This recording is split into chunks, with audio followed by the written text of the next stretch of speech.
ছেলেদের জন্য সোনা ব্যবহার করা হারাম, বুঝতে পারছেন? তাহলে ব্যবসার জন্য আমরা সোনা রাখতে পারি। ব্যবসার জন্য সোনা আমরা যদি রাখি তাহলে আমাদের যে সম্পদ থাকবে, মানে অর্থের সাথে আমাদের সোনাটা প্লাস হবে, অর্থের সাথে। এমনকি চাঁদিও যদি ব্যবসার জন্য হয়, চাঁদি অবশ্য আমরা ব্যবহার করতে পারি, খুচরা চাঁদি ব্যবহার করতে পারি, জায়েজ। আমরা আংটি ব্যবহার করলাম, কিছু ব্যবহার করলাম, তাহলে এগুলো জায়েজ ছিল। অবশ্য গলার মালা ইত্যাদি না, অনেকেই আবার গলার মালা হাত তৈরি করে ছেলেরা, ওইগুলো না জায়েজ হারাম। তাহলে আংটি হিসেবে যদি চাঁদি ব্যবহার করবো মনে করি, আমাদের জন্য সেটা বৈধ। অবশ্য যদি ব্যবসার জন্য যদি চাঁদি যদি হয়, সোনা যদি ব্যবসার জন্য হয়, তাহলে সোনা এবং চাঁদি এটা এই দুটোই প্লাস হবে এবং অর্থের সাথে প্লাস হবে। এবার সোনা এবং চাঁদির মূল্য এবং অর্থ এগুলো সব কিছুরই যদি মূল্য চাঁদির হিসেবে 53.5 ভরি তথা 595 গ্রাম যদি হয়, আর একটা বৎসর বিবাহিত হয়, তাহলে তখন যাকাত ফরজ হবে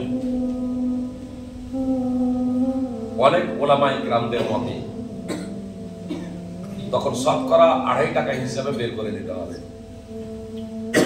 আর যদি 85 গ্রাম সোনার সমপরিমাণ 7.5 ভরি তথা 85 গ্রাম সোনার সমপরিমাণ অর্থ যদি কারো কাছে হয়, এই সবগুলো মিলিয়ে, তাহলে এবং একটা বছর অতিবাহিত হয় 7.5 ভরি কিংবা 85 গ্রাম, মানে 7.5 ভরিটাই হচ্ছে 85 গ্রাম সোনা। 85 গ্রাম সোনার যদি সমপরিমাণ যদি কারো কাছে অর্থ থাকে আর একটা বছর অতিবাহিত হয়, তাহলে সকলের ঐক্যমতে যাকাত ফরজ। তখন শতকরা হিসেবে 2.5 টাকা বের করে দিতে হবে। আসলে প্রথমে আমি কারো মত বললাম, মানে আপনার কাছে যদি চাঁদি থাকে তাহলে সেটা 595 গ্রাম চাঁদি যদি কারো কাছে থাকে আর একটা বছর অতিবাহিত হয়, তাহলে তখন যাকাত ফরজ। অনুরূপভাবে কারো কাছে যদি সোনা যদি থাকে আর 85 গ্রাম যদি হয় বা 7.5 ভরি হয়, তাহলে তার উপরে যাকাত ফরজ। কিন্তু আমার কাছে আছে টাকা, তাহলে এই টাকাটা চাঁদি হিসাব ধরে করব না সোনার হিসাব ধরে করব? বুঝতে পেরেছেন? মানে ডাইরেক্ট টাকার নিসাব নাই। এর টাকা হচ্ছে সোনা এবং চাঁদির স্থলাভিষিক্ত, তাহলে চাঁদির স্থলাভিষিক্ত না সোনার স্থলাভিষিক্ত? সারা পৃথিবীতে যে টাকার মূল্যায়ন করা হয়, ভারতের টাকার মান এক ধরনের, আমেরিকার টাকার মান এক ধরনের, বাংলাদেশের টাকার মান এক ধরনের, আরবের টাকার মান এক ধরনের, বিভিন্ন দেশের টাকার যে ভিন্ন ভিন্ন মান, তো এই মান হচ্ছে আপনার সোনাকে কেন্দ্র করে। তাহলে এই কাগজের টাকার মূল্য সোনা, মানে সোনাকে কেন্দ্র করে বিভিন্ন দেশের যে অর্থের যে পার্থক্য, মূল্যের যে পার্থক্য, এটা হচ্ছে সোনাকে কেন্দ্র করে। এই জন্য সোনার রেটে যদি পৌঁছে যায়, অর্থাৎ 85 গ্রাম সোনার সমপরিমাণ কারো গায়ে যদি অর্থ থাকে আর একটা বছর অতিবাহিত হয়ে যায়, তাহলে সকলের ঐক্যমতে তখন তার উপরে যাকাত ফরজ। অবশ্য সতর্কতামূলক, যেটা ওলামায়ে কিরাম যেটা বলেছেন যে 595 গ্রাম চাঁদি বা রূপোর যদি সমপরিমাণ কারো কাছে অর্থ থাকে আর একটা বছর অতিবাহিত হয়ে যায়, তাহলে সতর্কতামূলক যাকাত আদায় করে দিতে পারেন, এটা উত্তম হবে। সোনার যাকাতের যখন প্রসঙ্গ যখন এসেছে, যে আমার মা এবং বোনেদের বাড়িতে অনেক সময় সোনা থাকে, স্ত্রীর সোনা আছে মনে করুন 5 ভরি, মেয়ের সোনা আছে, বৌমার সোনা আছে হয়তো 5 ভরি করে, তার সবগুলো মিলালে যাকাত খরচ হয়ে যাচ্ছে। কিন্তু এখানে সবগুলো মিলাতে হবে না, তার কারণ স্ত্রীর সোনার মালিক স্ত্রী, মায়ের সোনার মালিক মা, মেয়েদের সোনার মালিক হচ্ছে মেয়েরা, বৌমার সোনার মালিক হচ্ছে বৌমারা।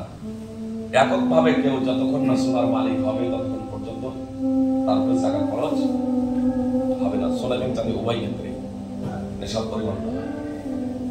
এবং যদি ব্যবসার জন্য না হয়, যেমন গয়নার জন্য আমার মা বোনেরা গয়নার জন্য সোনা এবং চাঁদি আছে, তাহলে সেটা অর্থের সাথে প্লাস হবে না, সেটা অর্থের সাথে প্লাস হবে না। আমরা পুরুষদের কাছে বা আমার মা বোনদের কাছে যদি সেটা বিজনেসের জন্য যদি রাখে, যে সেটা বৃদ্ধির জন্য, সম্পদ বৃদ্ধির জন্য, তাহলে কিন্তু তখন সেটা প্লাস হবে অর্থের সাথে। কিন্তু যদি ব্যবহারের জন্য রাখে, ব্যবহারের জন্য সোনাও যদি রাখে, চাঁদিও যদি ব্যবহারের জন্য রাখে, আর নিসাব পরিমাণ যদি হয়ে যায় চাঁদি 595 গ্রাম, সোনা 85 গ্রাম, তাহলে কিন্তু তারও যাকাত লাগবে। কোন মা বোনের কাছে 7.5 ভরি সোনা আছে, তো যতদিন পর্যন্ত 7.5 ভরি থাকবে ন্যূনতম, যত বেশি থাকবে পূর্ণ লাগবে, আর ন্যূনতম যতদিন 7.5 ভরি সোনা থাকবে ততদিন প্রতি বছরই যাকাত বের করতে হবে। একবার বের করে দিয়ে খালাস না। আপাতত তিনটে বিষয় প্রসঙ্গে যেটা আলোচনা এরকম করা হয়েছে, তিনভাবে প্রশ্নটা উত্থাপিত করেছেন যে আমাদের যুব সমাজ কিভাবে বৃদ্ধি হবে, যুব সমাজের কিভাবে ঈমান বৃদ্ধি হবে, আমরা সন্তানকে কিভাবে লালন পালন করবো, আমরা মাযহাবি এলাকা, তো সমস্ত এই বিষয়গুলো সার্বিকভাবে একটা পদ্ধতিতে এর জবাব আর বক্তব্যের মাঝে সেই বিষয়টা নিয়ে আসি। কথাগুলো একটু মনোযোগ দিয়ে শুনবেন। শুধু যুবক কেন, আজকে আমরা বৃদ্ধরাও দিন থেকে উদাসীন। শুধু যে যুবক এমনটি না, বৃদ্ধ এবং যুবক দিন থেকে উদাসীন। ইসলামকে বাস্তবায়নের ব্যাপারে আমাদের সেই তৎপরতা নেই। কেন নেই? কিভাবে আমরা সন্তানদের লালন পালন করব যাতে আমাদের সন্তানরা দিনমুখী হবে? সুপ্রিয় ভ্রাতৃবৃন্দ, ভগ্নীগণ, কথা একটু মনোযোগ দিয়ে শুনবেন। তার কারণ আজকে যে আমরা দিন বিমুখতা, ইসলাম থেকে বিমুখতা অবলম্বন করেছি, ইসলাম থেকে মুখ ফিরিয়ে নিয়েছি, ইসলামকে প্রথাগত হিসেবে আমরা মেনে চলেছি। ইসলামকে যে লক্ষ্য এবং উদ্দেশ্য আমাদের বাস্তবায়ন করা উচিত ছিল সেই লক্ষ্য এবং উদ্দেশ্য আমরা পূরণ করছি না। পৃথিবীর আগুনকে দেখে যতটা আমরা ভয় পাই, জাহান্নামের আগুনকে দেখে ততটা আমরা ভয় পাই না। আর এর জ্বলন্ত প্রমাণ একটা উদাহরণ দিলে আপনারা বুঝতে পারবেন। আমার বাড়িতে যদি আগুন লেগে যায়, আমাকে দিয়ে উদাহরণ দিচ্ছি, আমার বাড়িতে যদি আগুন লেগে যায় আর সেই বাড়িতে যদি আমার পরিবার, স্ত্রী, সন্তান, সন্ততি যদি ঘুমায়, তাহলে আমি তাদেরকে বাঁচানোর জন্য কতটা প্রচেষ্টা করব? জীবনের ঝুঁকি দিয়ে হলেও আমি তাদেরকে বাঁচানোর জন্য সর্বাত্মক প্রচেষ্টা করব। এটা শুধু আমি বলে না, আমরা প্রত্যেকেই কিন্তু এটা করব, জীবনের ঝুঁকি দিয়ে। সুপ্রিয় ভ্রাতৃবৃন্দ ও ভগ্নীগণ, কথা মনোযোগ দিয়ে শুনবেন। পৃথিবীর আগুনটা তো ক্ষণস্থায়ী, আর এই পৃথিবীর জীবনটাও ক্ষণস্থায়ী। আমাদের কারো দাদার দাদা, দাদির দাদি, নানার নানা, নানির নানি, পৃথিবীতে আর কেউ বেঁচে নেই। আমরাও একদিন থাকবো না, আমরাও সব চলে যাব। এটাই একেবারে চূড়ান্ত বাস্তব। এই বাস্তবতাকে আমরা কেউ অস্বীকার করতে পারি না। তো দুনিয়ার আগুনে যদি একটু পুড়ে মরে যেত তাহলে সমস্যা কি ছিল? না, আমরা নিজেদের জীবন দিয়ে হলেও আমার সন্তান, সন্ততি, পরিবারকে বাঁচানোর জন্য আমরা প্রত্যেকেই সর্বাত্মক প্রচেষ্টা করতাম। জাহান্নামের আগুন থেকে বাঁচানোর জন্য, জাহান্নামের আগুন যে দুনিয়ার আগুনের মতো ক্ষণস্থায়ী, যে জাহান্নামের আগুন কি ক্ষণস্থায়ী না স্থায়ী? স্থায়ী। জাহান্নামের আগুন স্থায়ী, যা পরকালের জীবন, অনন্ত জীবন। যে চামড়া পুড়ে যাবে, আবার চামড়া পরিবর্তন করে দেওয়া হবে, চামড়া পুড়ে যাবে, আবার চামড়া পরিবর্তন করে দেওয়া হবে, নিত্য নতুন স্বাদ আস্বাদন করার লক্ষ্য এবং উদ্দেশ্যে।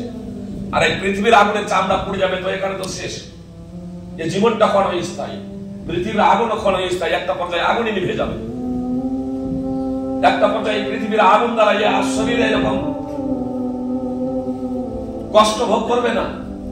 কিন্তু আখিরাতের আগুন অনন্তকাল ধরে শাস্তি ভোগ করবে। আমরা কে জানি না বেনামাজি হয়ে মারা গেলে জাহান্নামে যাবে? আমাদেরকে এই মশলা টাকার অজানা আছে? আমরা পুরুষ এবং মহিলা প্রত্যেক মুসলমান জানি যে বেনামাজি হয়ে কেউ যদি মারা যায় তাহলে তাকে জাহান্নামে যেতে হবে। আল্লাহ পবিত্র কোরআনে বলেছেন, মুহাম্মদ সাল্লাল্লাহু আলাইহি সাল্লাম বলেছেন। উম্মাতে মুসলিমান যারা আইম্মায়ে কেরাম, মুহাদ্দিসিনে ইজাম, তারা সহ ইসলামের যারা স্কলার, ধর্মীয় যারা পণ্ডিত, তারা ব্যর্থভাবে, এমনকি সাধারণ মানুষেরাও আজ জানে যে বেনামাজি হয়ে মারা গেলে জাহান্নামে যেতে হবে। তো কই আমরা দুনিয়ার আগুন থেকে বাঁচানোর জন্য আমাদের পরিবারকে যতটা তৎপর, দুনিয়ার জীবনের জন্য, দুনিয়ার সফলতার জন্য আমরা আমাদের পরিবারের জন্য যতটা তৎপর, আখিরাতের সফলতার জন্য যুবক তো যুবক, আমরা বাপ মা যারা বৃদ্ধ বৃদ্ধা আছি তারা কি তৎপর? যুবকদের মধ্যে তৎপরতা আসবে কোথা থেকে?